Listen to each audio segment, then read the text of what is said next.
ഇന്ത്യയുടെ മൂന്നാമത്തെ വലിയ പരമോന്നത സിവിലിയൻ ബഹുമതിയായ പത്മഭൂഷൺ മലയാളത്തിന്റെ സ്വന്തം അഭിനയകുലപതി നടൻ മമ്മൂട്ടി തേടിയെത്തുന്ന വാർത്ത അറിഞ്ഞതിന്റെ ആഹ്ലാദത്തിലാണ് ആരാധകരും സിനിമാ പ്രേമികളും. മലയാള സിനിമയും മികച്ച നടനുള്ള സംസ്ഥാന പുരസ്കാരം ലഭിച്ച് മാസങ്ങൾക്കിപ്പുറമാണ് പത്മഭൂഷണും മഹാനടന്റെ കയ്യിലേക്ക് എത്തിയിരിക്കുന്നത്. സംസ്ഥാന ചലച്ചിത്ര പുരസ്കാരം മമ്മൂട്ടിക്ക് സമ്മാനിക്കുന്ന അതേ സായാഹ്നത്തിൽ പത്മഭൂഷൺ പ്രഖ്യാപിക്കപ്പെട്ടതെന്ന കൗതുകരമായ യാദൃച്ഛികവും ഈ നിമിഷം കൂടുതൽ സവിശേഷമാക്കുന്നു. 2024 പുറത്തിറങ്ങിയ ബ്രഹ്മയുഗം സിനിമയിലെ പ്രകടനമാണ് മമ്മൂട്ടി സംസ്ഥാന ചലച്ചിത്ര പുരസ്കാരത്തിന് അർഹനാക്കിയത്. കൊടുമൺ പോറ്റി എന്ന കഥാപാത്രത്തെ നടൻ അവതരിപ്പിച്ചു. പുരസ്കാരം സ്വീകരിക്കാനായി നടൻ സംസ്ഥാനത്ത് എത്തിയപ്പോഴാണ് പത്മഭൂഷൺ പ്രഖ്യാപനം വന്നത്. പ്രതീക്ഷിക്കാതെ വന്ന ചേർന്നത് അതിൽ സന്തോഷം. രാജ്യം ആദരിക്കുക എന്നത് പറഞ്ഞാൽ അതിനേക്കാൾ വലിയ ആദരവില്ല.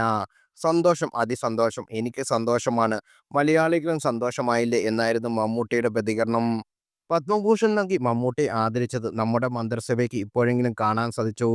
കുറേ വർഷങ്ങളായി ശുപാർശ ചെയ്യുന്നുണ്ട്. എല്ലാത്തിനും അതിൻ്റെ കാര്യമുണ്ട്. അഭിനന്ദനങ്ങൾ നേരുന്നു. മമ്മൂട്ടിയുടെ ഓരോ കഥാപാത്രത്തിനും ഭാവപ്പകർച്ച കൊണ്ട് അത്ഭുതപ്പെടുത്തുന്നു. കാതൽ എന്ന സിനിമയിലെ കഥാപാത്രം ഏതൊരു സൂപ്പർ സ്റ്റാറും ചെയ്യാൻ മടിക്കുന്നതാണ്. സംസ്ഥാന ചലച്ചിത്ര പുരസ്കാരത്തിൽ മികച്ച നടനുള്ള പുരസ്കാരം നേടിയത് മമ്മൂട്ടിയാണ്.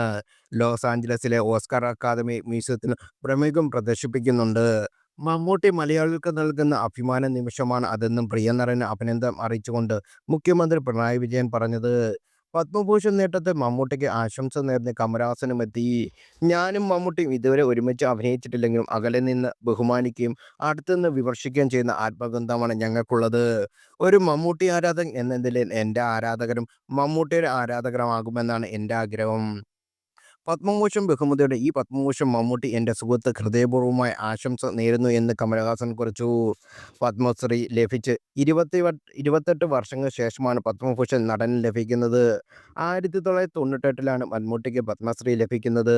പതിറ്റാണ്ടുകളായ അദ്ദേഹത്തിൻ്റെ ചലച്ചിത്ര തീവ്രം പിന്തുടരുന്ന ആരാധകർക്കും മലയാളിക്കും ഈ ബഹുമതി ആശ്ചര്യമല്ല, മറിച്ച് വൈകിയെത്തിയെന്ന അംഗീകാരമാണ് അനുഭവപ്പെട്ടത്.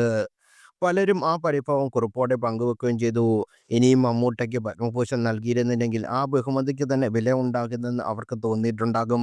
ഈ ബഹുമതി ഏറ്റവും കൂടുതൽ അർഹിക്കുന്ന പ്രതിഭയാണ് മമ്മൂട്ടി. ഇതൊക്കെ പന്നേ പുള്ളിക്ക് കിട്ടേണ്ടതായിരുന്നു. ദാദേ സാഹേബ് ഫാൽക്കെ കൂടെ കിട്ടട്ടെ.